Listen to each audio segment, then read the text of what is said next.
नुसार होऊ शकतो. आणि जर आपण शास्त्रज्ञांच्या नुसार बघितलं, दाखल्यानुसार पाहिलं, तर दर माणसी दर दिवशी म्हणजे प्रत्येक माणसामागे मला वाटतं थोडासा आवाजाचा हे होतोय. उमेश कोणाचा भराटे जर आवाज चालू असेल तर कृपया थोडंसं शांत करावं. उमेश भराटे कारण निंबळकर आपला माईक बंद करा. भराटे साहेब. कारण की आपल्यासाठीच हा कार्यक्रम, आज शेतकरी बांधवांसाठीच हा कार्यक्रम यांनी ठेवलेला आहे एफपीसीने. ठीक आहे. ओके सर, तर बंद बंद केलं. आपल्या आहारात दर माणसे दर दिवशी जवळपास 120 ते 150 ग्राम फळे आणि 200 ते 250 ग्राम भाजीपाला, याचा अर्थ जवळपास 400 ग्राम फळं आणि भाजी यांचा समतोल असणं आवश्यक आहे.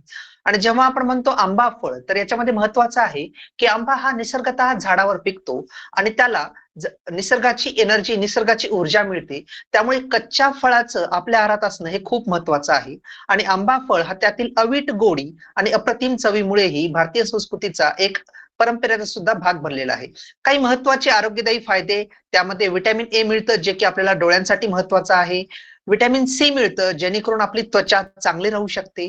त्याचबरोबर शरीरासाठी उपायकारक असे भरपूर फायबर आणि व्हिटॅमिन सी सुद्धा मिळतात, जेणेकरून शरीराची कोलेस्ट्रॉल लेवल सुद्धा मेंटेन करण्यासाठी आपल्याला महत्वाचा असा भाग मिळतो. आता लक्षात घ्या, यामध्ये भौगोलिक संकेत म्हणजे जीआय, जिओलॉजिकल इंडिकेटर, याचाही एक संदर्भ इथं मुद्दा म्हणून मी देईल. कारण की एखाद्या पदार्थाचा दर्जा, त्याचं पद, स्थान आणि विशिष्ट भौगोलिक प्रदेशामध्ये असणारी त्या पदार्थाची विशेष ओळख जपण्यासाठी देशांतर्गत किंवा आंतरराष्ट्रीय बाजारपेठेत त्या प्रमाणीकरणासाठी दिला जाणारा दर्जा म्हणजे भौगोलिक संकेत, ज्याला आपण जीआय असं म्हणतो. हा त्या पदार्थाला देण्यात आलेला दर्जा त्या भौगोलिक प्रदेशाचं प्रतिनिधित्व करतो. जसं की कोकणासाठी हापूस, मराठवाड्यासाठी केसर, हे त्याचे काही सुरळीत अनुभव सांगता येतील. आता यामध्ये हेही नमूद करण्यासारखं आहे, कारण भारत हा आंब्या निर्यातीमध्ये जगामध्ये पहिला क्रमांक म्हणून याचा गणला जातो. सन 2022-23 मध्ये भारतामधून जवळपास 22,923 मेट्रिक टन आंब्याची निर्यात झाली आहे. त्यापासून जवळपास 350 कोटीच्या वर परकीय चलन भारताला प्राप्त झाले आहे. आणि त्यानुसारच जर आपण बघितलं गेलं तर राष्ट्रीय फलोत्पादन मंडळ, ज्याला की आपण नॅशनल हॉर्टिकल्चर बोर्ड म्हणतो, त्या अंतर्गतही भारत आंबा उत्पादनात प्रथम क्रमांक पटकवतो. मुख्यतः जे प्रदेश आहेत ज्यामध्ये आंब्याचं उत्पादन होतं, आंध्र प्रदेश, उत्तर प्रदेश, कर्नाटक, बिहार, गुजरात, महाराष्ट्र, तेलंगणा, हे त्यामध्ये राज्य ओळखले जातात. आता यामध्ये मुख्यतः भौगोलिक निर्देशांक जर आपण पाहिला, त्या अंतर्गतच आपल्याला आंब्याची काढणी हे सुद्धा खूप महत्वाची गोष्ट आहे. कारण की निसर्गाचा सर्वाधिक फटका हा काही फळ पिकांनाही बसतो. यामध्ये जसं की आंब्याचं उत्पादन, जर काही विपदा आली तर उत्पादन घटत चाललं आहे. त्यामुळे फळबागायतदार शेतकऱ्यांना योग्य पद्धतीने आंब्याची लागवड काढणी पश्चात तंत्रशुद्ध पद्धतीने करणे खूप गरजेचे आहे. महाराष्ट्रात जवळपास आंब्याचं क्षेत्र हे 5 लाख हेक्टर एवढं असून वर्षाकाठी 12 लाख टन उत्पादन होतं. आता यामध्ये सर्वात महत्वाचं आहे की ठराविक कालावधीनंतर आंब्याच्या फळाची जी आपण काढणी करतो, त्यानंतर त्याला रायपनिंग चेंबरमध्ये म्हणजे पिकवण्यासाठी किंवा आडी लावून त्याला पिकवले जाते. तेव्हा आंब्याची फळे केव्हा आणि कोणत्या अवस्थेत काढली जातात, फळांचे पिकवणे हे गुणवत्ता आणि प्रत यावर अवलंबून असते. आता यामध्ये सर्वात महत्वाची गोष्ट आहे की जेव्हा आपण म्हणतोय की आंब्याची आपण काढणी करतो, तेव्हा आपल्याला कोणकोणत्या महत्वाच्या गोष्टी पाहायच्यात हे इथं पहा थोडस. जेव्हा आपण म्हणतो की फळाला पक्वता आल्यानंतर फळे थोडीशी मोठी दिसतात किंवा झाडाच्या शेंड्याला थोडस लगडलेल्या स्वरूपात आपल्याला दिसतात, तशा वेळी फळांना गडद रंगाची छटा येऊन आंबा परिपक्व झाल्यासारखे वाटते. परंतु त्याला परिपक्वता नाही म्हणता येत, कारण की त्यामुळे बाजारात आपल्याला चांगला परतावा मिळत नाही. त्यामुळे साधारणतः काढणी करतेवेळी आपल्याला लक्षात आलं पाहिजे की फळ धारणेपासून जवळपास 4 ते 4.5 महिन्यांचा एक कार्यकाळ यासाठी लागतो. त्याबरोबरच आंब्याला जेव्हा मोहर येतो, ही मोहर येण्याची प्रक्रिया साधारणतः 1.5 ते 2 महिने चालू असते. आणि तेव्हा त्याची काढणी न करता ती टप्प्याटप्प्याने केली तर फळाची परिपक्वता ही आपल्याला यामध्ये टिकवता येते. आता आंबा हा परिपक्व झाला आहे, त्याचे काही महत्वाचे निकष, कारण की यामध्ये हे खूप महत्वाचं आहे की आंबा जेव्हा आपण झाडावरनं काढतो, त्याची मॅच्युरिटी झालेली असते, तर तेव्हा कोणत्या निकषानुसार आपण असं म्हणू शकतो की आता आंबा परिपक्व झाला आहे. तर सर्वप्रथम आंब्याच्या झाडावरून काही फळे बाहेर बाहेर पडल्यास त्याला आपण परिपक्व झालेले आहे असं म्हणतो, किंवा आपल्या भाषेत आपण त्याला असंही म्हणू शकतो की आंब्याला पाड लागला आहे. साधारणतः असं निदर्शनास येतं की फळांचे देठ हे थोडं खाली येऊन, फळांचे खांदे वर येऊन देठाजवळील भाग हा थोडासा खोलगट स्वरूपाचा होतो. त्यामध्ये मुख्यतः फळाची एक बाजू वर तर दुसरी बाजू ही खाली दर्शवलेली असते. आणि यामध्ये फळाच्या रंगावरही थोडासा परिणाम आपल्याला जाणवतो. जसा की फळाचा गर्द हिरवा रंग बदलून तो फिकट हिरवा किंवा पिवळसर अशा स्वरूपाचा आपल्याला पाहायला मिळतो. आता यामध्ये या आकृतीमध्ये आपल्याला पाहू शकतो आपण आंब्याची परिपक्वता. सुरुवातीच्या आकृतीमध्ये पहा 60 डिग्री ही परिपक्वता आहे, त्यापासून वाढत जाऊन 75, 85 आणि 90 ची परिपक्वता ही सर्वश्रेष्ठ काढणीची परिपक्वता असं त्याला म्हटलं जातं. तर या आकृतीमध्ये आपण पाहू शकतो की 60 डिग्री जी परिपक्वता आहे त्यामध्ये आंब्याचा कलर किंवा आंब्याला आलेली पक्वता ही पूर्णतः दिसत नाही, आणि ती स्टेज जी आहे ती मॅच्युरिटीची पहिली स्टेज आहे. तिथे आंबा हा परिपक्व झाला नाहीये, तो अपक्व आहे.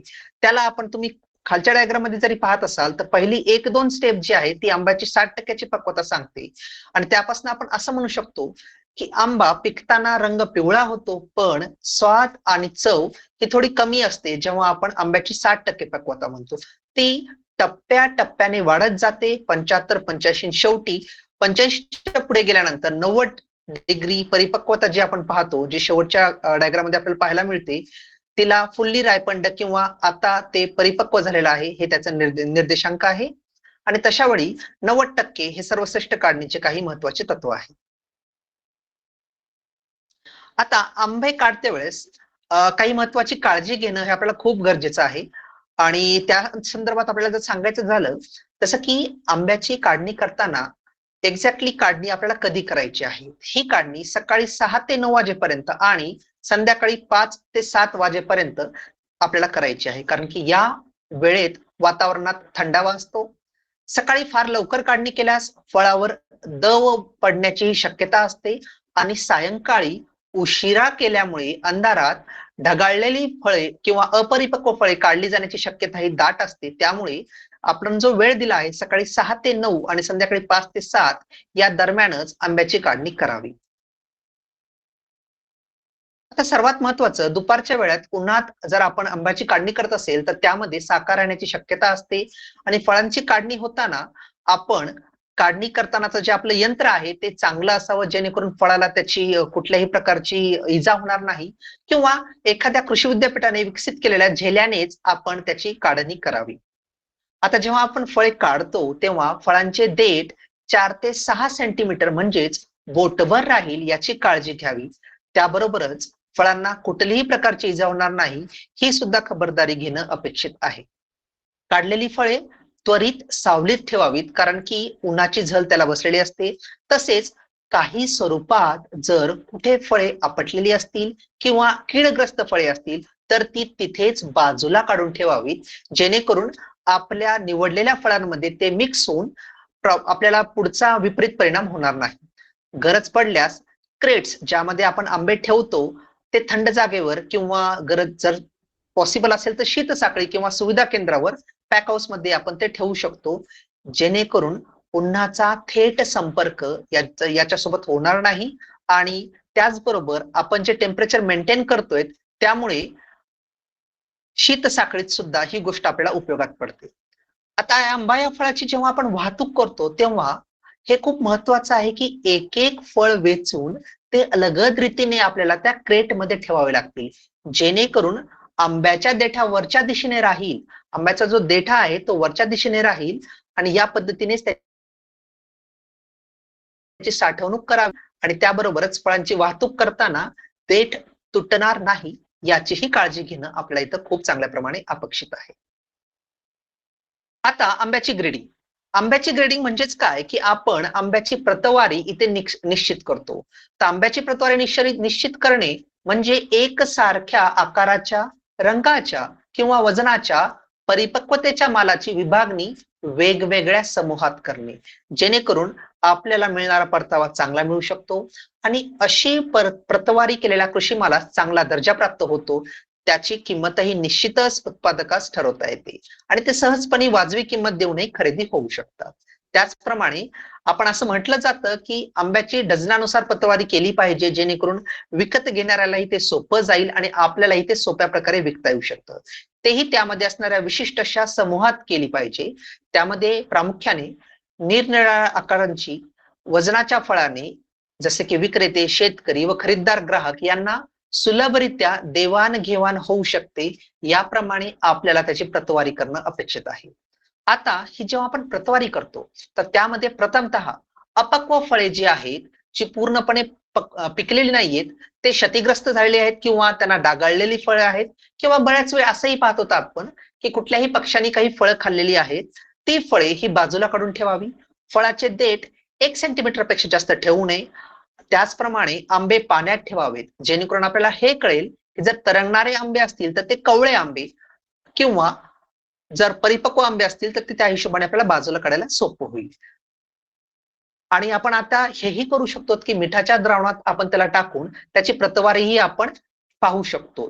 त्यानंतर कापडाने हलकेसे पुसून त्याला सावलीत आपण थोडंसं वाळण्यासाठी ठेवू शकतो. आता यामध्ये सर्वात महत्वाची बाब आहे, जेव्हा आपण प्रतवारी करतो तेव्हा वजनानुसार आंब्याची प्रतवारी करणं हे अपेक्षित असतं. आपण इथे बाजूच्या आकृतीत पाहत असाल की वजनानुसार त्यांची जेव्हा आपण प्रतवारी करतो तेव्हा आपल्याला जसं की ग्रेडिंग होते, अ, ब, क, ड किंवा अ प्लस अशा प्रकारच्या ग्रेडिंगलाही आपल्याला सोपं सामोरे जाऊ शकतो. तर यामध्ये प्रतवारी करताना प्रामुख्याने जर आपण ड गट म्हणलं तर त्याचं वजन जवळपास 150 ते 170 ते 80 ग्राम मध्ये पडतं. त्यानंतर जर आपण क गट म्हणलं तर ते जवळपास 220 ग्रामच्या जवळपास पडतं. जर ब गट म्हणलं तर ते 250च्या जवळपास जातं आणि अ गट जेव्हा आपण म्हणतो तेव्हा ते 300 ग्रामच्या जवळपास आपल्याला जातं किंवा अ प्लस हे 300 ग्रामच्या जवळपास जातं. अशा प्रकारे वजनानुसार आंब्याची प्रतवारी केल्यानंतर जे काही ग्राहक आहेत किंवा जे काही ज्यांना कोणाला आपला पदार्थ घ्यायचा आहे ते घेण्यासाठी आपल्याला थोडंसं सुटसुटीत जातं आणि मिळणारा परतावा सुद्धा आपल्याला चांगल्या प्रमाणात मिळतो. आता मुख्यतः आंबे पिकवण्याची क्रिया, त्याला आपण रायपनिंग सुद्धा म्हणतो. आपण जनरली जसं करतो किंवा मुख्यतः प्रामुख्याने ढोबळ मनाने आपण जसं करत आलेलो आहोत की बंद खोलीत आंबा हा झाडावरून काढल्यानंतर तो पिकवताना एका बंद खोलीत आपण ठेवतो. त्याचबरोबर जमिनीवर साधारणतः 5 ते 7 सेंटीमीटर जाडीचा गवताचा थर आपण आच्छादतो. त्यानंतर त्यावर आंबे पसरून ठेवावे आणि त्या आंब्यावर पुन्हा एकदा 5 ते 7 सेंटीमीटर जाडीचा गवताचा थर टाकला जातो. त्यानंतर परत त्याच्यावर फळाच्या म्हणजे आंब्याचा दुसरा थर त्याला दिला जातो आणि त्यावर 10 ते 12 सेंटीमीटर पर्यंतचा गवताचा अजून एक थर टाकावा, जेणेकरून ते एकदम व्यवस्थित राहील. आणि त्याचबरोबर जवळपास 1 आठवडे तरी त्या फळांना आपण हलवू नये. आता जर आपण इथे दिलेल्या इथं आकृतीत आपण पाहिलं तर आपल्याला 4 प्रकारच्या इथं एक स्टेजेस दिसतील किंवा एक क्रमवारी दिसेल. यामध्ये सगळ्यात पहिली जी क्रमवारी दिसते आहे ती म्हणजे ए, अंडर रायपन, म्हणजे हे परिपक्व झालेली फळे नाहीयेत, त्याला आपण अंडर रायपन म्हणू. जे बी दिसत आहे म्हणजे दुसऱ्या इमेज मध्ये जे आपल्याला सरळ दिसत आहेत बी कलरचा, हे पूर्णतः परिपक्व झालेल्या आंब्याचं एक वर्णन आहे. सी जे दिसत आहे आपल्याला, सी मध्ये आपण पाहू शकतो की आंबा हा ओव्हर मॅच्युअर झाला आहे, म्हणजे परिपक्वता खूप मोठ्या प्रमाणात झालेली आहे आणि त्यावर ब्लॅक स्पॉट आलेले आहेत, पण ते बाहेरून आहेत, मधून नाहीत. आणि जर शेवटी आपण पाहतोय डी मध्ये, तर इथं आपल्याला पाहायला मिळतं आंबा हा जास्त परिपक्व झाला आहे, त्याचबरोबर त्याला मधून म्हणजे इंटरनल डिफेक्ट्स हे ब्लॅक स्पॉटच्या हिशोबाने काळ्या स्वरूपातले जे छिद्र आपल्याला दिसत आहेत किंवा जे डाग आपल्याला दिसत आहेत हे मधून चालू झालेले आहेत, कारण की वेळीच आपण त्याची काढणी केलेली नाहीये. जर आपण वेळीच काढणी, आता यामध्ये आंब्याची काढणी ही वेळीच व्हायला पाहिजे, ती काढणीच्या पूर्वीही किंवा काढणीच्या वेळेच्या पूर्वीही नाही व्हायला पाहिजे, नाहीतर जी आपल्याला डायग्राम दिसते ए तसं होईल की आपण अपरिपक्व फळे काढली आहेत, त्यामुळे मग परत बाजारात त्याला भाव मिळणार नाही.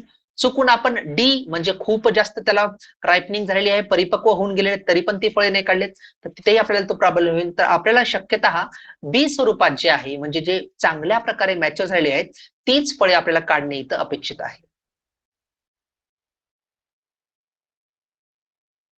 हा, इथे मुख्यतः मी तुम्हाला सांगू इच्छितो की जे एक अन्न सुरक्षा मानके कायदा अंतर्गत काही रेग्युलेशन्स येतात आणि मुख्यतः जेव्हा आपण रायपनिंग म्हणतो तर रायपनिंग मध्ये बऱ्याच ठिकाणी मार्केटमध्ये वेगवेगळे एजंट सुद्धा वापरले जातात जेणेकरून आंब्याला एखाद्या आर्टिफिशियल वेनी किंवा असंसर्गित पद्धतीने त्याला पिकवलं जातं तेव्हा त्यामध्ये इथिलीन किंवा वेगवेगळ्या प्रकारचे कार्बाइड गॅसेसचा यूज केला जातो. तर इथे जर सांगायचं झालं तर ह्या कार्बाइड गॅसेसमध्ये जे काही संघटक आहेत किंवा जे काही मोठमोठे कॉन्टॅमिनंट्स किंवा टॉक्झिकन्स आहेत ज्यामध्ये आर्सेनिक आणि फॉस्फरसचा समावेश होतो तर त्यांचं वापर करणं कायद्यानुसार त्याला बंदी घातलेली आहे कार्बाइड गॅसच्या वापराला. आपण रायपनिंग साठी केवळ इथिलीनचाच वापर इथं करू शकतो आणि तोही स्पेसिफिकली ते दिलेला आहे 100 ppm इतकाच वापर करू शकतो. त्यावर आपण वापर करू शकत नाही इथिलीनचा सुद्धा. हे सर्व अन्न सुरक्षा मानके कायद्या अंतर्गत FSSAI ने निर्देशित करून दिलेलं आहे. मी इथे याबद्दल एवढंच सांगेन. आता जेव्हा आपण आंबा काढतो तेव्हा मुख्यतः आपल्याला त्या फळांची साठवण करायची आहे कारण की आंबा हा एक प्रकारे पेरिशेबल किंवा ज्याला आपण म्हणतो की नाशवंत प्रकारचा अन्न पदार्थ आहे किंवा फळ पदार्थ आहे. तर यामध्ये मुख्यतः खूप महत्वाची गोष्ट आहे की दीर्घकाळ टिकवण्यासाठी आपल्याला कोणकोणत्या गोष्टींची तरतूद करावी लागेल. तर इथे लक्षात घ्या आंबा हे फळ नाशवंत प्रकारात मोडतं त्यामुळे दीर्घकाळ टिकवण्यासाठी आपल्याला खालीलपैकी वेगवेगळ्या गोष्टींचा आपण इथं उपयोग करू शकतो. प्रथमतः तोडणीनंतर आपण त्यावर मेणाचा पातळ थर देऊ शकतो. आता हा 5 सेंटीमीटर पर्यंत आपण देऊ शकतो ते कारण की यामुळे काय होईल आंबा एकतर उशिरा पिकेल आणि तसेच त्याची चवही चांगली राहते आणि ती टिकून राहते. म्हणजे त्याची इथे जी काही टिकण्याची क्षमता आहे ती क्षमता इथं वाढते. आता आपल्याला इथे फळांचं वितरण करायचं आहे म्हणजे फळाचं फर्दर आपल्याला डिस्ट्रीब्युशन करायचं आहे तेव्हा बुरशीनाशकाच्या द्रावणात 3 ते 5 मिनिटे आपल्याला त्याला ठेवावं लागेल. त्यामुळे करपा किंवा देठूज हे रोग काढणीनंतर होणार नाहीत. आता त्याच वेळी आपण जेव्हा त्याची साठवणूक करतो तेव्हा इथं खूप महत्वाचं आहे की प्रामुख्याने 10 ते 12 अंश तापमान कारण की हे थोडासा आपल्याला तिथे ओलावा किंवा थंडपणा असण्याची गरज आहे त्यामुळे त्याचं जे तापमान आहे ते आपल्याला शीत साखळीत ठेवणं गरजेचं आहे. त्यामुळे ते तापमान शक्यतो 10 ते 12 अंश असलं पाहिजे.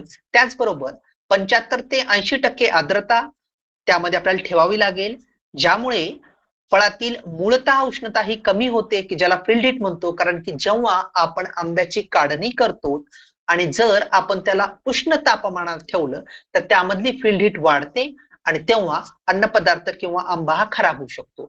म्हणून मूळतः त्याची उष्णता कमी करण्यासाठी आपल्याला त्याला त्याची जी साठवणूक करायची आहे ती आपल्याला कमी तापमानात किंवा आपल्याला शीत जी साखळी आहे त्यानुसारच करावे लागेल. त्यामुळे फळे हे जास्त दिवस टिकतात आणि तसेच आपण यासाठी शीतगृहाचाही वापर करू शकतो ज्यामध्ये वातावरणातलं तापमान जे आहे ते 10 डिग्रीच्या वर जाणार नाही याची आपल्याला काळजी घ्यावी लागते. आता आंबा हा मूळतः नाशवंत अन्न पदार्थ आहे त्यामुळे त्याची साठवण जास्त काळासाठी आपण करू शकत नाही. पण त्यावर एक उपाय म्हणून आपण काही मूल्यवर्धित पदार्थ जसं की आंब्याची चटणी असेल, कैरीचे पन्हे असेल, आंबा जाम, सिरप, स्क्वॅश, आमचूर किंवा आंबापोळी, टॉफी या वेगवेगळ्या अशा मूल्यवर्धित पदार्थ आपण इथं करू शकतो. आणि या सगळ्यांचा बेस किंवा या सगळ्यांचं मूळ स्वरूप आपल्याला करायचं असेल तर आपल्याकडे जो आंबा आहे त्या आंब्याचा आपण पल्प मध्ये त्याचं आपण वितरण करू शकतो जेणेकरून ते खूप चिरकाल टिकू शकतं. आता ताज्या ज्या आपल्याकडे फळं आहेत त्या ताज्या फळांच्या ताज्या आंब्याच्या फळांपासून किंवा त्यातील काही निवडक जातींपासून आंब्याचा पल्प तयार केला जातो. तो प्रामुख्याने हापूस, केशर, तोतापुरी यापासून केलेल्या आंब्याच्या पल्पला सुद्धा बाजारामध्ये खूप चांगली अशी मागणी आहे. त्यासाठी मूळतः आपल्याला सर्वात अगोदर प्रतवारी करायची आहे म्हणजे ग्रेडिंग करायची आहे. आता प्रतवारी केलेली फळे प्रक्रिया केंद्रात नेली जातात किंवा मोठ्या प्रकारच्या जिथे काही उच्च गुणवत्तेची फळे आहेत ज्यामध्ये सर्व गोष्टी नियंत्रित स्वरूपात आहेत त्यामध्ये जसं आपण ड्रायपनिंग चेंबर म्हणतो तिथे नेली जातात.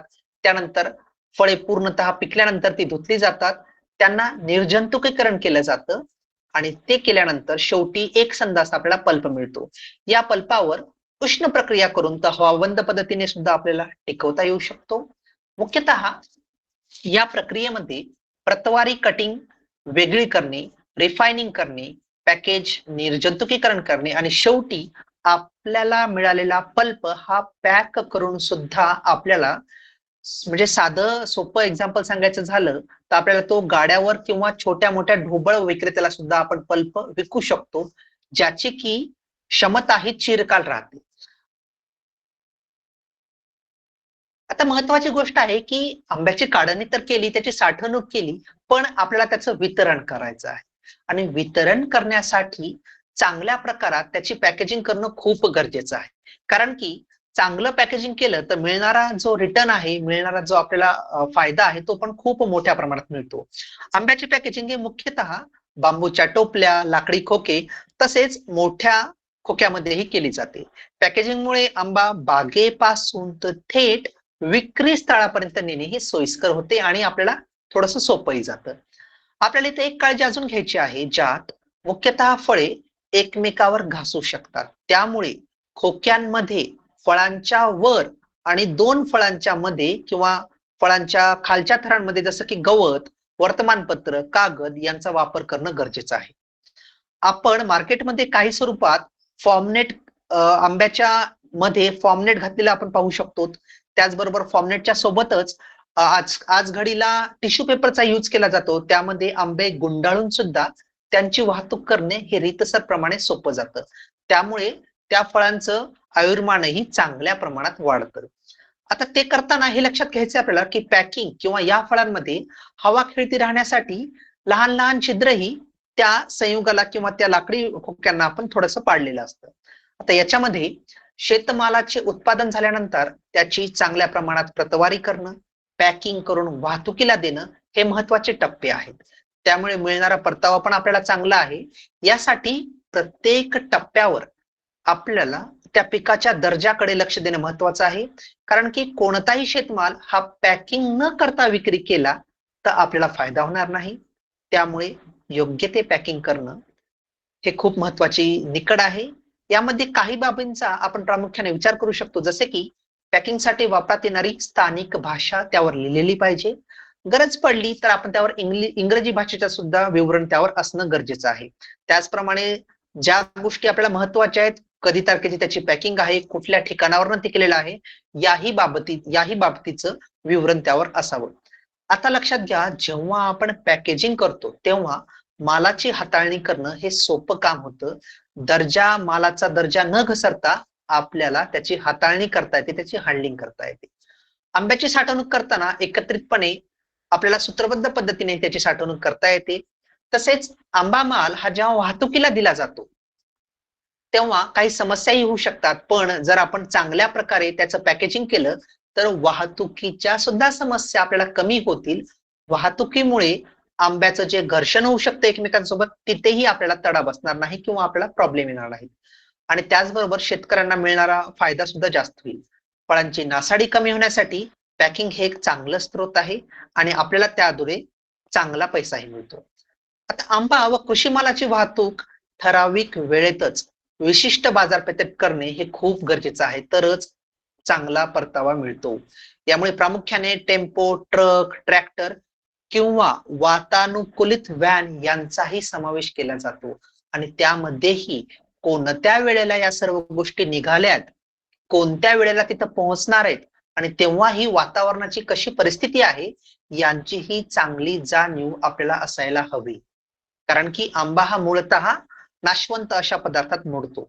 मोठ्या प्रमाणात आंब्याची वाहतूक करण्यासाठी उत्पादित भागांमध्ये आंब्याचे एकत्रीकरण करून त्यानंतर ते बाजारपेठेच्या ठिकाणी पाठवणे शक्य होते. तसेच यासाठी काही सहकारी तत्वावर कृषी विज्ञान संस्था स्थापन करून आपण काम करू शकतो किंवा शेतकरी उत्पादक कंपनीच्या माध्यमातूनही यामध्ये चांगलं स्थान करता येईल.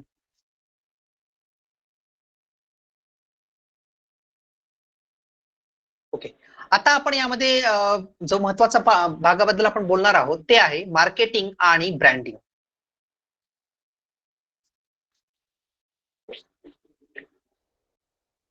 सर्वात महत्वाचं आहे की आज घडीला आपण आपल्याकडे असणाऱ्या फळमालाचं, आंब्याचं कशा प्रकारे प्रेझेंटेशन करतोय, म्हणजे त्याचं सादरीकरण कसं करतोय. कारण की त्याचं सादरीकरण जर आकर्षक असेल तरच ग्राहक त्याच्याकडे आकर्षित होतील आणि आपल्याला चढ्या भावाने त्याची विक्री पण होईल. त्यामुळे फळाची मार्केटिंग आणि ब्रँडिंग ही व्यवस्थित असणं हे आजचं खूप मोठं गरज आहे. याची खूप मोठ्या प्रमाणात ही गरज आहे. त्यामुळे त्याचं प्रेझेंटेशन हे चांगलंच असणं पाहिजे. आता याच्यामध्ये अजून महत्वाची गोष्ट म्हणजे हे करण्यासाठी आपल्याला काय करावं लागेल, कारण की या सर्व गोष्टी 4 P's वर अवलंबून असतात. जसं की पहिलं P म्हणजे प्रॉडक्ट, म्हणजे आपलं उत्पादन. म्हणजे आपलं उत्पादन हे चांगल्या प्रतीचं असावं. आपण प्रत कशी ठरवणार? प्रतवारीने आपण प्रत ठरवणार, म्हणजे ग्रेडिंग सॉर्टिंगच्या हिशोबाने आपण त्याची पत ठरवतो. त्याचं वजनानुसार सुद्धा आपण त्याची पत ठरवतो. त्यानंतर प्राइस म्हणजे किंमत. जर आपल्या सर्व गोष्टी चांगल्या असतील, आपला मुळात आपला पदार्थ, आपलं उत्पादन चांगलं असेल, तर चढ्या भावाने आपल्याला त्याची किंमतही मिळू शकते. त्यानंतर महत्वाची गोष्ट आहे प्लेस म्हणजे जागा. आपल्याला आंबा हा नवीन जागेमध्ये पाठवावा लागेल, जेणेकरून आपल्याला नवीन ग्राहक मिळतील. हे करण्यासाठी शेवटचं पी म्हणजे प्रमोशन म्हणजे जाहिरात. आंब्याची चांगली जाहिरात म्हणजेच त्याची मार्केटिंग किंवा त्याचं प्रेझेंटेशनही खूप चांगल्या प्रमाणात करणं इथं गरजेचं आहे किंवा ही काळाची निकड आहे. तसंच याप्रमाणे आपण जर सांगितलं, उत्पादन म्हणजे मुळात आंबा कसा आहे, किंमत कोणत्या प्रमाणात आपण देतोय, कुठे ते अवेलेबल आहे, आणि सर्वात महत्वाचं त्याचं आपण जाहिरात कशी करतोय, त्याचं प्रेझेंटेशन कसं करतोय, हेही इथं खूप महत्वाचं आहे. आज घडीला त्याची जाहिरात किंवा त्याचं प्रेझेंटेशन करण्यासाठी बरेचसे ऍप्स, बरेचसे सोशल मीडिया किंवा व्हॉट्सअप ऍप याद्वारेही आपण या गोष्टी करू शकतो. आता यामध्ये चांगला बाजारभाव मिळण्यासाठी ग्राहकांच्या मागणीनुसार ग्रेडिंग, सॉर्टिंग, पॅकिंग. ग्रेडिंग मध्ये आपण प्रतवारी करतो, सॉर्टिंग मध्ये निकष लावतो, पॅकिंग मध्ये चांगल्या प्रमाणात पॅकिंग करून लोकांपर्यंत ते नेतो. आणि ह्या सर्व गोष्टी केल्या तरच आपल्या पदार्थाची, आपल्या आंब्याची चांगली असं ब्रँड बनेल. किंवा किंबहुना आपण म्हणून ब्रँडिंग म्हणजेच काय, की एक प्रकारे दुसऱ्या फळांपासनं, दुसऱ्या आंब्याच्या फळांपासनं आपलं फळ हे वेगळं कसं दिसेल, तर त्याला दिलेल्या आपण जे काही गोष्टी लावतोय, जे काही निकष आपण लावतोय, त्यानुसारच ब्रँडिंग असणं खूप गरजेचं आहे. आपण आज घडीला व्हॉट्सअपद्वारे ही ब्रँडिंग करण्यावर आपण जोर देऊ शकतो, किंवा मार्केटिंग इंटेलिजन्स मध्येही त्याचा वापर करण्यात येतो. शेतकरी उत्पादक कंपन्याच्या माध्यमातूनही एकत्रित व्यापार हा मोठ्या प्रमाणात आपण त्यामधनं करू शकतो. त्यामध्येच आपण असंही म्हणू शकतो की शेतमालाची ऑनलाईन ट्रेडिंग ही होऊ शकते. जे आपण मेसेंजर आहेत, मोबाईल संदेश आहेत, त्यांचाही आपण इथं चांगला वापर करू शकतो. व्हॉट्सअप तसेच वेगवेगळ्या सोशल ऍपचाही वापर आपल्याला ग्राहकाची मागणी नोंदवण्यासाठी करता येतो. आणि हे करतानाच थेट ग्राहकांना आपला फळबागापर्यंतचा फळमाल घरपोच पोहोचवता येतो. त्याचप्रमाणे यासाठी ई पेमेंटची ही व्यवस्था असू शकते. किंबहुना बरेचसे प्लॅटफॉर्म सुद्धा आजच्या घडीला यामध्ये अग्रगण्य असे सहभागी झालेले आहेत. त्याद्वारे आंब्याची खरेदी विक्री ऑनलाईन व्हायलाही मदत होते. आपण जसं पाहिलं, स्वभावतः याचं जर साधं सरळ एक स्वरूप पाहायचं झालं, तर कोरोना काळात जेव्हा की सर्व मार्केट ठप्प होतं, त्या काळात पहिल्यांदा आंबा कुठल्याही अडत्या विना, म्हणजे जे काही मध्यस्थी असतात, मग ते अडत्या असोत, रिटेलर असोत किंवा कोणीही असोत, त्या कुठल्याही अडत्या विना किंवा कुठल्याही पणन साखळी विना विकला गेला आणि शेतकऱ्यांना चांगलं मानधनही भेटलं. आपण यामध्ये काही ऑनलाईन मंच, जसं की ते प्लॅटफॉर्म देतात, त्यासोबतच काही झोमॅटो, स्विगी सारखे पुरवठादार सुद्धा आपल्याला, कंपन्या सुद्धा आपल्याला आहेत, तेही यामध्ये भागीदार होऊ शकतात. यात आपण असंही म्हणू शकतो, कोणत्याही मध्यस्थी किंवा विना पुरवठा झाल्याने शेतकऱ्यांना आंब्याचा चांगला असा मोबदला मिळू शकतो. आणि तसेच भविष्याच्या हिशोबाने सुद्धा पायाभूत सुविधा, ज्यामध्ये आंब्याच्या कोणत्या निकष किंवा कशा प्रकारे त्याची काढणी करायची, तिथपासनं ते आधुनिक शीतग्रही, त्यामध्ये पॅक हाऊसेस यांची गरज पडली तर प्रयोगशाळा उभारणी, पारंपरिक व रोगप्रतिकारक शक्ती वाढवणारे सुद्धा खाद्यान्न आपल्याला खुल्या होत आहेत. आणि या सगळ्या गोष्टी एकंदरीत सर्व जर जमवून येतात, त्यामुळे बाजारभाव सुद्धा मिळणे हे खूप महत्वाचे आहे. आणि हेच आज घडीला विपणनाचे म्हणजेच मार्केटिंगचा हा प्रमुख हेतू आहे. यामध्ये जर प्रामुख्याने पाहायचं झालं तर वेगवेगळ्या गोष्टींची एक जोड मिळते. आणि जसं आपण पाहिलं सुरुवातीपासून, की आंब्याची काढणी करताना सगळ्यात महत्वाचं आहे की आपण आंबा हा परिपक्व आहे का नाही हे अगोदर जाणून घेतलं पाहिजे. त्यासाठी कमीत कमी फळधारणेपासनं 4 महिने किंवा एक साधारण सांगायचं झालं तर 120 ते 140 दिवस इतका आपल्याला त्याला वेळ लागू शकतो. आता आंब्याला मोहर येण्याची जी प्रक्रिया आहे ती सुद्धा साधारणतः 1.5 ते 2 महिने होऊ शकते, जेणेकरून टप्प्याटप्प्याने जर आपण काढलं तर कुठेच आपल्याला प्रॉब्लेम येणार नाही. आणि परिपक्व झाल्याने जर आपण काढलं तर होणारा आपल्याला फायदा सुद्धा खूप चांगल्या प्रमाणात आपल्याला होऊ शकतो. पण हे झाल्यानंतर आंब्याची काढणी केल्यानंतर त्याची प्रतवारी करणं म्हणजेच एकसारख्या आकाराच्या, रंगाच्या किंवा वजनाच्या मालाची आंब्याची विभागणी करून ती समूहात करणं, त्याची समूहात विक्री करणं, त्याचबरोबर त्याला प्रतवारी देणं, अ, ब, ड यानुसार आपण त्याला प्रतवारी देऊ शकतो. त्यानंतर गरज पडली तर त्याला रायपनिंग चेंबर, जसं की त्याची पिकवण्यासाठीची प्रक्रिया काय ते सुद्धा आपल्याला तिथं करता येऊ शकतं, जेणेकरून तो दीर्घकाळ आंबा टिकावा.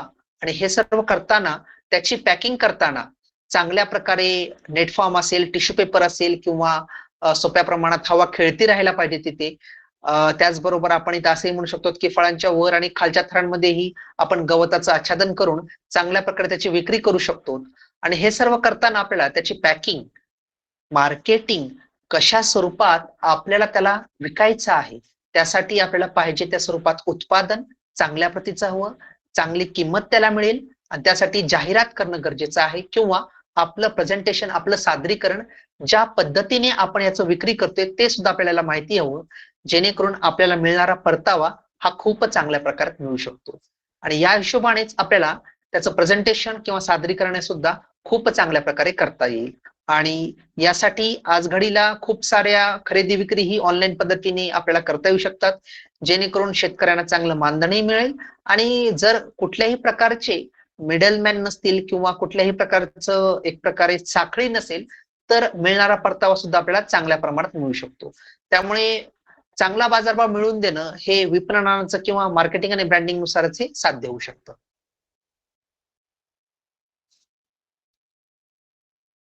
ठीक आहे. आजच्या या सेशनमध्ये हे महत्वाचे आपले पॉइंट झालेले आहेत. याबद्दल आपल्याला काही शंका असतील तर आपण यामध्ये विचारू शकता.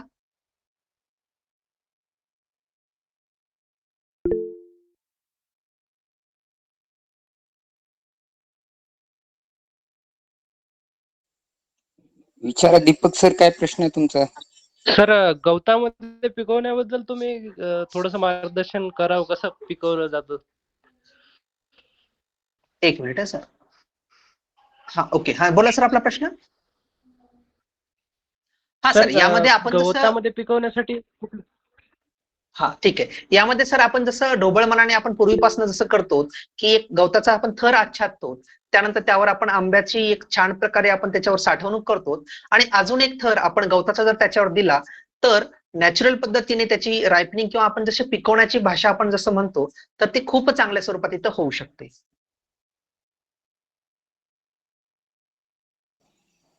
अजून कुणाला काय प्रश्न आहे का?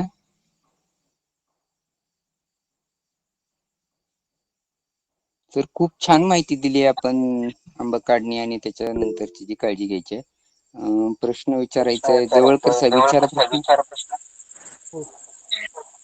नमस्कार सर. आता आपण जे तुम्ही म्हणलात की ते मेणाचा थराचा काय विषय मला जरा समजला नाहीये आंब्यावरती आपण ट्रान्सपोर्ट करताना. बर सर, मूळतः ट्रान्सपोर्ट करताना म्हणून नाही, याचं साधारण आपण असं सांगू शकतो की आपल्याकडे खूप मोठ्या प्रमाणात आंब्याची आवक आलेली आहे आणि मार्केटमध्ये आपल्याला एकत्रित तेवढा आंबा सोबत एकदाच विकायला काढायचा नाही. तशा वेळी आपण त्याला मेणाचा थर जर दिला तर टप्प्याटप्प्याने एकतर मार्केटमध्ये आपण त्याची विक्री करू शकतो. आणि जेव्हा आपण मेणाचा थर देतो तर तेव्हा होतं काय की मूळतः तो आंबा जर 8 दिवसात पिकायचा असेल तर त्याला पिकण्यासाठी 20 ते 25 दिवसांचा अवधी लागतो. म्हणजे तेव्हापर्यंत मार्केटमध्ये आपण टप्प्याटप्प्याने आपला आंबा आपण विकू शकतो. म्हणजे मिळणारा परतावा आपल्याला चांगला मिळेल. आपल्याला जर एकंदरीत बाजारपेठ उपलब्ध आहे तर आपण सर्व एकदाच देऊ शकतो, परंतु जर आपल्याला एकत्रित बाजारपेठ आपल्याला उपलब्ध नाही तेव्हा आपल्या जवळ तो जास्त वेळ टिकवण्यासाठी, जसं की आंबा हे चिरकाल टिकवायचा आहे आपल्याला, तेव्हा आपण त्याला मेणाचा थर देऊ शकतो, जेणेकरून त्याचं जे रिस्पिरेशन असतं त्या रिस्पिरेशनला तिथं आपल्याला त्याला तिथं रिस्ट्रिक्ट करता येतं आणि आंब्याचं जी साठवणूक आहे ती जास्त वेळ होऊ शकते. याची प्रोसेस कशी आणि हे आता मी पूर्णपणे नैसर्गिक पद्धतीने आंबाचं उत्पादन करतो डॉक्टर पद्मश्री सुभाष पाळेकरांच्या तत्वाने, तर मग त्याच्यामध्ये हे गोष्टी बसत नाहीत ना सर? सर नैसर्गिक पद्धतीने आपण करतायत. माझं म्हणणं म्हणजे आपण याच्यामध्ये जे बोललोत ना, त्यामध्ये प्रामुख्याने हं. साठवणूक करताना आपल्याकडे असणारी बाजारपेठ त्या हिशोबाने आपल्याकडे नसेल तरच ही प्रोसेस आहे. जर आपल्याकडे बाजारपेठ आहे तर ती करायची गरजच नाही sir. Okay okay sir, thank you. हो. देवकते सर विचारा प्रश्न. सर आपण गवताच्या माध्यमातून सांगितलं, गोनपाट्याच्या माध्यमातून काय वापर करता येईल? गोनपाट जे आहे म्हणजे आपण त्याला पोती म्हणतो. बरोबर आहे सर. त्या माध्यमातूनही आपल्याला करता येऊ शकतं सर ते. फक्त आपल्याला हे करताना दोनच गोष्टींची काळजी घ्यायची. एक तर सर्व त्यामध्ये जे आपला ओलावा असला पाहिजे आणि शक्यतो उन्हापासून त्याचा दूर असलं. गोनपाटाचं आपण जसं पूर्वी आपण जर पाहिलं गेलं तर गोनपाटाचाच पूर्वी खूप मोठ्या प्रमाणात उपयोग केला जायचा. आपण त्यातही करू शकतो. केवळ त्यावर एक आपल्याला सावधानी घ्यायची आहे की त्यावर घडावर घड आपण ठेवतो. तर तसं न करता केवळ दोनच साचे ठेवले आपण तर त्यामध्ये आपण ते करू शकतो. काहीच प्रॉब्लेम नाही. पवार साहेब प्रश्न विचारा. हॅलो. हा सर, मला विचारायचं होतं, ते गवताचं थर लावून जे आपण पिकवतो, जर आंबा काढल्यानंतर किती दिवसानंतर पिकतो तो आंबा?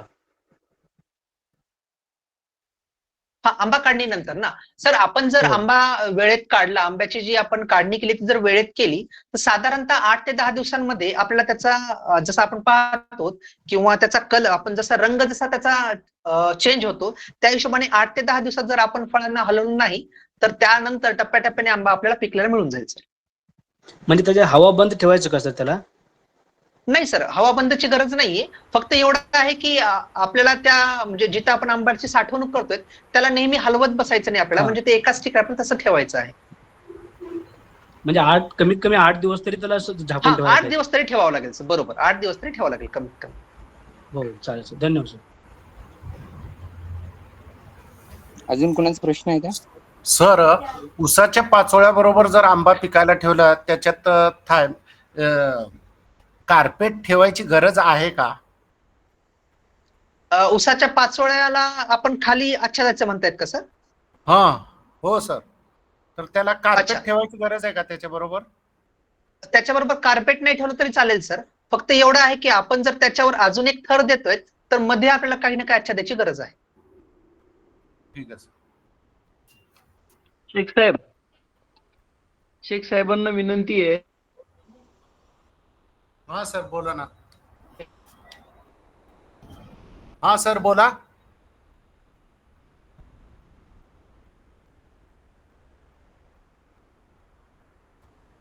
विचारा, प्रश्न विचारा तुमचा. शेख साहेब प्रश्न विचारा.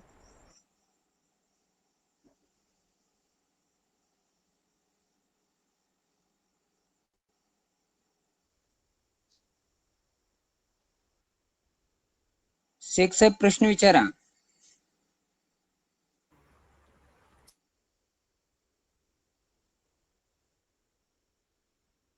सर, विचारलं सर. विचारलं. प्रणित सर, मला एक बोलायचं होतं शेख साहेबांना. शेख साहेबांनी ते कार्पेट ठेवायचं का उसाच्या पाचटामध्ये हे विचारलं. शेख साहेब, कार्बाईड कॅल्शियम कार्बाईड हे कॅन्सरकारक आहे. ते आंबा पिकवताना मुळीच वापरायचं नाही. एक तर ते सरकारच्या मानकामध्ये बसत नाही. हा. बसत नाही. आणि दुसरी गोष्ट, ते मानवी शरीरासाठी किंवा आरोग्यासाठी अतिशय घातक आहे, कारण त्याच्यामुळे कॅन्सर होतो. दुसरी महत्वाची गोष्ट, मागच्या 3 ते 5 वर्षापूर्वी 10 वर्षापर्यंत म्हणजे साधारणतः 2000 सालापासून 17-18 पर्यंत कुणीही केळी जास्त खात नव्हतं, कारण सर्रास केळी कार्बाईड मध्ये पिकवली जायची, त्याच्यामुळे लोक आजारी पडायची. त्याच्यानंतर आंबे सुद्धा गाड्यावरनं आणून लोक खात नाहीत, कारण गाड्यावर जो विकला जातो दलालांकडनं आंबा, तो खरेदी केलेला, तो मोठ्या प्रमाणावर कार्बाईड वापरून पिकवला जातो आणि तो आंबा खाल्ल्यानंतर सर्वाधिक त्रास मुलांना होतो, महिलांना होतो आणि त्याच्यानंतर पुरुषांना होतो. सगळ्यात महत्वाचं, कार्बाईडच्या आंब्यामुळे लागलीच जळजळ होणे, मळमळ होणे, पोट गच्च होणे, डोकं दुखणे, आणि बऱ्याच वेळा बऱ्याच लोकांना कार्बाईडचा आंबा खाल्ल्यामुळे किंवा कार्बाईडची केळं खाल्ल्यामुळे ऍडमिट पण करावं लागतं. सगळ्या बागायतदारांना माझी या निमित्तानं विनंती आहे की कॅल्शियम कार्बाईड हे बँड आहे. बॅन असल्यामुळे बँड प्रॉडक्ट वापरू नका. आणि इथिलीन ज्याच्यामध्ये इथेफोन हा घटक असतो, त्याच्यातून इथिलीन हा गॅस बाहेर पडतो, ते मार्केटमध्ये इथेफोन इथ्रेल नावाने बायरचं आणि असं अनेक कंपन्यांचं उपलब्ध आहे. इथेफोन वापरणं हे विद्यापीठाच्या आणि सरकारच्या शिफारसीनुसार आहे. इथिलीन गॅस वापरणं पिकवण्यासाठी त्याची मानक आहेत. जसं की सरांनी सांगितलं की 100 ppm पेक्षा जास्त वापरू नये. बरोबर. तुम्हाला बरोबर. हवं तर मी एक खाजगी घटक म्हणून तुम्हाला असं सांगेल की बाबा बागायतदारांचा फायदा होत असेल तर 100च्या ऐवजी 150-200 ppm न वापरलं तर काही फार आकाश कोसळणार नाही. सगळ्या बागायतदारांनी इथिलीन म्हणजे इथेफोन म्हणजे मार्केटमध्ये त्याचे अनेक नाव आहेत. इथ्रेल आपल्याला सगळ्यांना माहिती असलेलं बायरचं नाव आहे. हे वापरून आंबा पिकवावा. कॅल्शियम कार्बाईड किंवा कार्पेट पुडी ज्याला म्हणतो आपण, ती मुळीच वापरू नये. धन्यवाद सर. प्रणित सर कंटिन्यू करा.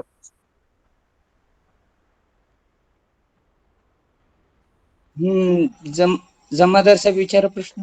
जमादार आहेत. सर आपण रॅपिंग चेंबर मध्ये जो आंबा पिकवतो त्याला किती टेम्परेचर लागतं आणि आपल्याला घरगुती पद्धतीने जसं इथेनॉल गॅस सोडून आणि त्या तापमानामध्ये समजा आपण एखादं बंद पडलेलं फ्रीज असेल आणि त्याच्यामध्ये ते एअर कंट्रोलिंग करून समजा आता एक 30 टेम्परेचर लागत असेल समजा, तर तेवढं करून घरच्या घरी छोटस रॅपिंग चेंबर करता येऊ शकेल का? घरच्या घरी करता येऊ शकतो सर रायपनिंग चेंबर. फक्त त्यासाठी 30 नाही, आपल्याला टेम्परेचरची मर्यादा थोडीशी कमी आणावं लागेल. आणि टेम्परेचर पेक्षा आर्द्रता, म्हणजे जर सपोज ती जी जागा आहे ती जागा नेहमी उघडबंददार नसावा तिचा, तर तसंही आपल्याला तिथं प्रोटेक्शन करणं गरजेचं आहे. साधारणतः 10 ते 15च्या वर, म्हणजे 15 डिग्रीच्या वर तरी त्याचं तापमान जाता कामा नये. आणि त्याचबरोबर तिथं हवा थोडीशी किंवा आपण जर पाहिलं आजच्या कंडिशनला, तर बऱ्याच ठिकाणी घरच्या घरी सुद्धा रायपनिंग चेंबर आपण जे म्हणताय तर ते पण लोकांनी केलेले आहेत. मुख्यतः 15 ते 18च्या जवळपास आपण जर टेम्परेचर ठेवलं तर ते होऊ शकतं. आपली जर खालची अडगळीची जागा असेल तर तिथे आपल्याला ते करता येऊ शकतं. आम्ही काल एका रॅपिंग चेंबरला म्हणजे सोलापूरमध्ये गेलो होतो, तिथं केळी पिकवण्याचं त्यांचं रॅपिंग चालू होतं आणि त्यांचं म्हणणं होतं की वेगळं टेम्परेचर लागतं आणि केळीचं वेगळं लागतं. त्या केळीच्या चालू शकेल का? काय म्हणलात सर? केळी त्यांचं सध्या सुरू आहे आणि त्या ठिकाणी आम्ही की आमच्या आंब्याचे 10-20 कॅरेट थोडं थोडं ठेवा म्हणजे आम्हाला टप्प्याटप्प्याने काढता येईल. तर ते दोन्हीचं टेम्परेचर वेगळं आहे असते त्यांचं म्हणणं होतं. हा सर, बरोबर आहे. केळीचं आणि याचं दोन्ही टेम्परेचर वेगळं राहतं. मुळात काय सर, आपण त्याच एका जागेतच हे करू शकतो. आता जर त्यांनी घरी केलं असेल तर ठीक आहे, पण आर्टिफिशियल असेल तर आपल्याला त्याचं आर्द्रता आणि टेम्परेचर दोन्ही गोष्टी आपल्याला कंट्रोलमध्ये करता येऊ शकतात. किंवा मार्केटमध्ये. हा सर बोला. आंब्याला म्हणजे मॅक्झिमम कमीत कमी किती लागतं आणि जास्तीत जास्त किती लागतं टेम्परेचर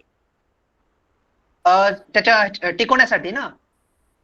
पिकवण्यासाठी? 15 डिग्री सेल्सिअस पर्यंत आपल्याला टेम्परेचर लागतं सर.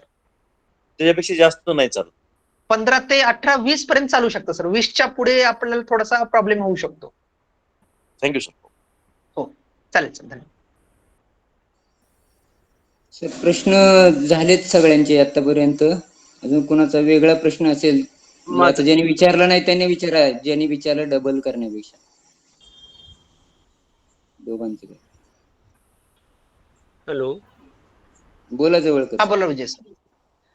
माझा असा विषय होता की आता आपण घरच्या घरी जर थर्माकोलचे जे मोठे मोठे बॉक्स येतात त्याच्यामध्ये जर आपण टेम्परेचर कंट्रोल करून जर रॅपिंग चेंबर बनवलं तर होईल का काय तसं? सर होऊ शकतं, पण त्यासाठी प्रॉब्लेम असा आहे की आपल्याला जे कक्ष बनवायचा आहे त्या कक्षाच्या चारही साईडने ते आपल्याला आच्छादायला पाहिजे. म्हणजे आपल्याला छोटासा असा आपण म्हणू शकतो की कपाट आहे एक्झाम्पल साठी, तर त्यामध्ये आपण ते करू शकतो. कारण की त्याच्यात कसं आहे सर की मुळात आपलं जसं की घराचं दार असतं, दार आपण कंटिन्यू दारला उघड बंद करतो आपण, त्यामुळे ते टेम्परेचर तसं मेंटेन करणं थोडंसं अवघड जातं. आपण जर एखाद्या छोट्याशा कक्षात ह्या सर्व गोष्टींचा उपयोग करून जर करतोय आपण तर होऊ शकतं ते. ठीक आहे. मी एक प्रयोग करून एक साधारणतः 2 मोठे बॉक्स आणून त्याचं एक टेम्परेचर कंट्रोल करून प्रयोग करतो मी. डेफिनेटली सर होऊ शकतं. करा करा ओके ओके प्रयोग धन्यवाद सर. करा, सगळ्यांना सांगा, पण त्याला हवा बंद करता येणार नाही, हवा मोकळी सोडायला लागेल त्यात. नाही आपण एक त्याला गॅस चेंबर बनवूया ना छोटासा व्हॅक्यूम टाईपचा ओके ओके टेम्परेचर कंट्रोल करून. हो, प्रयोग केल्यावर सांगा ग्रुपवरती. राजू लगडे प्रश्न विचारा.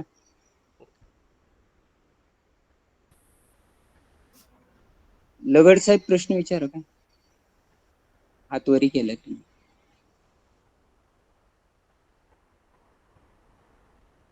शुभम प्रश्न विचारा. नमस्कार सर. हा नमस्कार. हो, मला ते एक विचारायचं होतं. तुम्ही बोलले की काढणी पश्चात फळं हे बुरशीनाशकाच्या द्रावणात बुडवायचे, तर ते पाण्याच्या संपर्कात आल्यावर खराब नाहीत का होत? सर त्याच्यासाठी आपण त्यांना थोडंसं पुसून सावलीत पण आपण त्यांना ड्राय करू शकतो. म्हणजे बुडवल्यानंतर लगेच ना? सर दुसरा एक प्रश्न आला इकडं की इथ्रिल कशा पद्धतीने वापरायचं, म्हणजे स्प्रे करून वापरू दे का इथ्रिलच्या पाण्यात बुडवू दे का त्याचा गॅस कसा तयार करायचा वगैरे असं काही? अच्छा, रायपनिंग साठीच? हो सर हो. हा, रायपनिंग साठीच ना. त्याचं सुद्धा आपल्याला वेगळं असं नियोजन करता येईल. इव्हन सांगायचं झालं तर त्याचा कशा प्रकारे एक्झॅक्टली आपल्याला वापर करायचा आहे याची पण शाश्वत अशी आपल्याकडे प्रोसेस आहे. पूर्ण सांगणं आता पॉसिबल होणार नाही, पण आपण त्याचा तिन्ही स्वरूपात वापर करू शकतो. सर मग एक ढोबळमानाने प्रमाण सांगता येईल का की लिटरला किती वापरायचं इथ्रिल, किती जे मी सांगितलं होतं की जी म्हणजे शासनानुसार जी सेफ लेवल सांगितलेली आहे त्यांनी रायपनिंग एजंटची, ती सांगितलेली आहे 100 ppm, म्हणजे 100 मायक्रोलिटर एका लिटरच्या मागे. 100 पार्ट्स पर मिलियन आपण म्हणतो त्याला, किंवा मायक्रोलिटर म्हणता येईल त्याला, किंवा 0.1 लिटर म्हणता येईल, 0.1 लिटर म्हणता येईल एका लिटर मागे. एका लिटर मागे किती मिली? सर त्याला 100 मायक्रोलिटर असं म्हणता येईल आपल्याला. ते झालं शास्त्रीय भाषेत, आम्ही न शिकले शेतकरी ओके. साधारण मिली. आता त्याला आपण करायचं म्हणलं तर सर बघा 0.1 ml म्हणा ना सर. प्रणित सर, 10 लिटर पाण्यामध्ये 1 मिली. 1 मिली, हा 10 लिटर पाण्यामध्ये 1 मिली, बरोबर. 1 ml किंवा 1 ग्राम कोणताही पदार्थ 1 लिटर पाण्यामध्ये मिक्स केला असता तो 1000 ppm होतो. बरोबर. मग आपल्याला 100 ppm जर हवं असेल तर पाण्याचं प्रमाण वाढवायचं, 10 लिटर पाणी करायचं 1च्या ऐवजी, म्हणजे मग ते 100 ppm होईल. 10 लिटर मध्ये 1 ml. 1 ml म्हणजे 100 ppm. ठीक आहे सर, ठीक. अजून कोणाचा काही प्रश्न? सर नसतील तर पाटील सर तुमचं काही निवेदन असलं तर करा आणि आभार मानून संपूया. प्रश्न संपलेली आहेत सगळ्यांची?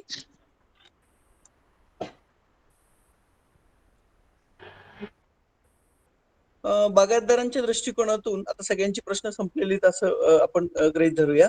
बागायतदारांच्या दृष्टिकोनातून हा पिरियड अतिशय महत्वाचा आहे. या कालावधीमध्ये जवळपास सगळ्याच बागायतदारांचे आंबे काढणीच्या अवस्थेमध्ये आहेत. रहमतजी, मायक्रोफोन बंद करा प्लीज.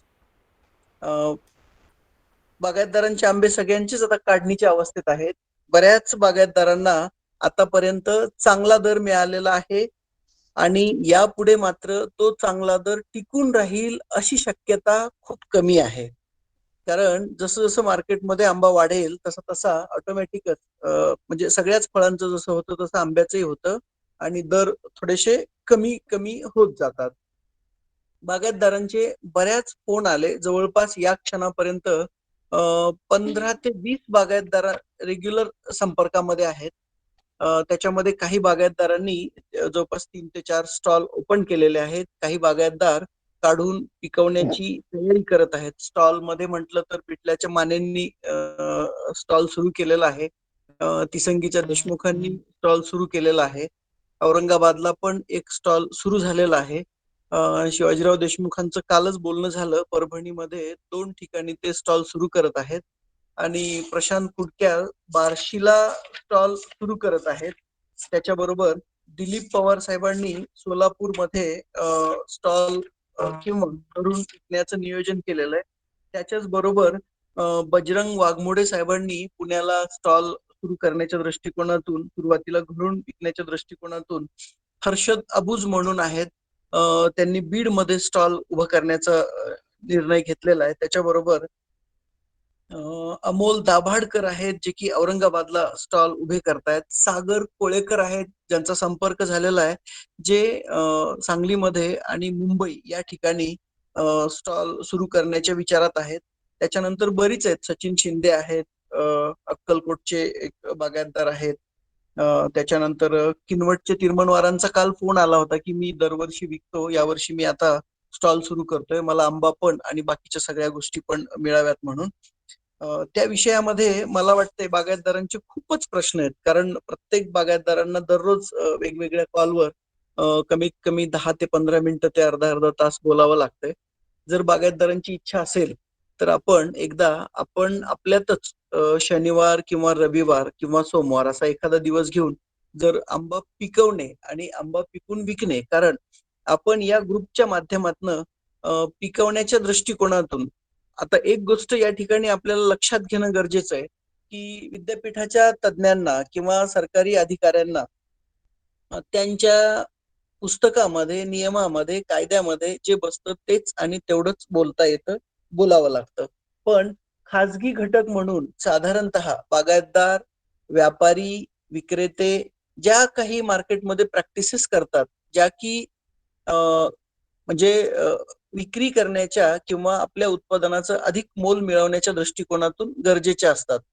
म्हणजे त्याच्यामध्ये कार्बाइड मुळीच वापरू नये, वापरणार नाही कुणी, पण इथिलीन कसं वापरावं आणि ते वापरून कशा पद्धतीने आंबे पिकवावे याचं लोकांना, बागायतदारांना मार्गदर्शन देणं गरजेचं आहे. आपल्या ग्रुपच्या माध्यमातून या क्षणापर्यंत जवळपास 20 लोकांनी स्टॉल उभं करण्याचा निर्णय घेतलेला आहे. त्या सगळ्या लोकांच्या आम्ही संपर्कात आहोत आणि त्या सर्व सभासदांना त्याच्यासाठी म्हणजे स्टॉलसाठी लागणारं सगळं साहित्य विक्रीसाठी, मग पॅकेजिंग मटेरियल असेल किंवा इतर काही गोष्टी असतील, मदत असेल, मार्गदर्शन असेल, साहित्य असेल, ते आपण ग्रुपच्या माध्यमातून देण्याचा प्रयत्न करत आहोत, देत राहू. पण हे वर्ष पहिलं वर्ष आहे या पद्धतीनं आपलं काम करण्याचं, त्याच्यामुळे परफेक्शन असणार नाही कोणत्याच गोष्टीमध्ये, ही मात्र बाब मला स्पष्टपणे सुरुवातीलाच स्वीकारायला हवी. कारण आपण फोनवर बोलून किंवा गुगल मीटद्वारे चर्चा करून आणि एक 10 मिनिटाचं का तासाचं असेल मार्गदर्शन करून त्या ठिकाणी बागायतदारांकडनं किंवा त्या ठिकाणी त्या घटकांकडनं परफेक्ट काम करून घेणं शक्य नाही.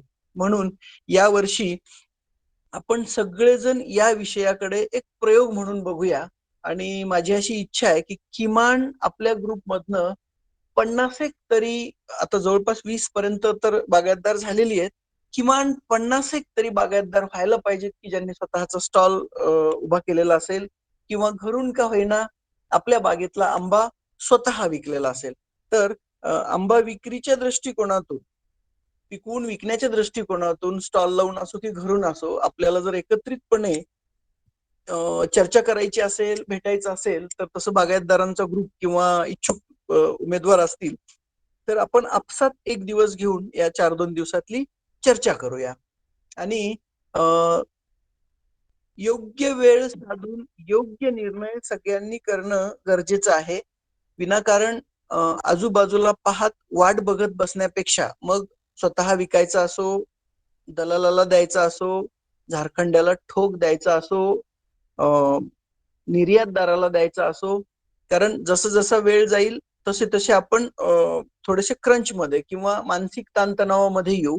म्हणून बागायतदारांनी बागेची आणि फळांची या दोन गोष्टीचा अभ्यास करून विक्रीच्या दृष्टिकोनातून लवकरात लवकर निर्णय घेणं गरजेचं आहे.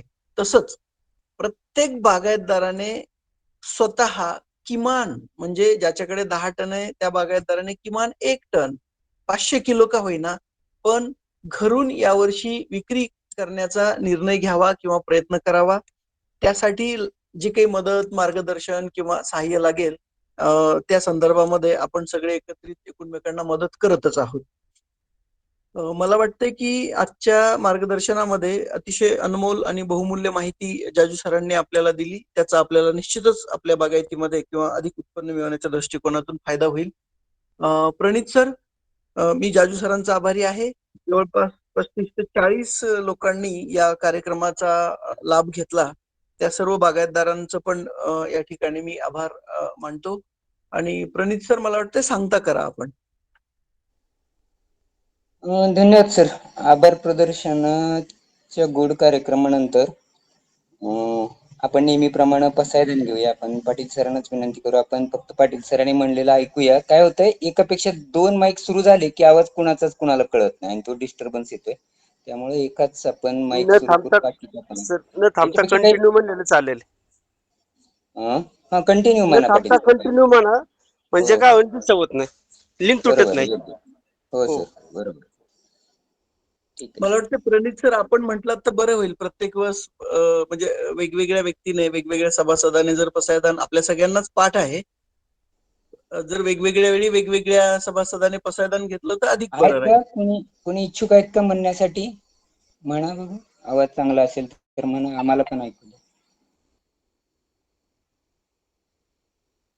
कोणी नाही आहे. सगळ्यांचा सहभाग असायला पाहिजे. ते पाटील आणि देशमुखच बोलतायत आणि त्यांना वाटायला काहीतरी, बाकीच्यांनी सहभाग घेतला पाहिजे. कुठं ना कुठं आपला काहीतरी थोडा वाटा असावा. त्या दृष्टीनं करत जावा प्रयत्न, है की नाही. आता विश्वात्मके देवे येणे वाग्यज्ञे तोषावे, तोषोनी मज द्यावे पसाय दान हे. जे खळांची व्यंकटी सांडो, तया सत्कर्मी रती वाढो, भूता परस्परे घडो पसाय दान हे. दुरितांचे तिमिर जाओ, परस्परे जडो मैत्र जीवांचे, दुरितांचे तिमिर जाओ. प्रणित सर, कंटिन्यू म्हणा ना. म्हणा ना. दुरितांचे तिमिर जाओ, विश्व स्वधर्म सूर्ये पाओ, जो जे वांछील तो ते लाहो, प्राणी जात वर्षत सकळ मंगळी, ईश्वर निष्ठांची मांदियाळी, अनवरत भूमंडळी भेट तू भूता. चला कल्पतरूंचे आरव, चेतना चिंतामणीचे गाव, बोलते जे अर्णव पियुषांचे, चंद्रमे जे अलांछन, मार्तंड जे तापहीन, ते सर्वाई सदा सज्जन, सोय रे होतू किंबहुना सर्व सुखी, पूर्ण हो निती लोकी, भजिजो आदि पुरुखी, अखंडित आणि ग्रंथोपजीविये, विशेषी लोकीये, दृष्टादृष्ट विजये हो आवेजी. एत म्हणे श्री विश्वेश्वराओ, हा होईल दान पसाओ, येणे वरे ज्ञान देव सुखिया झाला, येणे वरे ज्ञान देव सुखिया झाला, येणे वरे ज्ञान देव सुखिया झाला.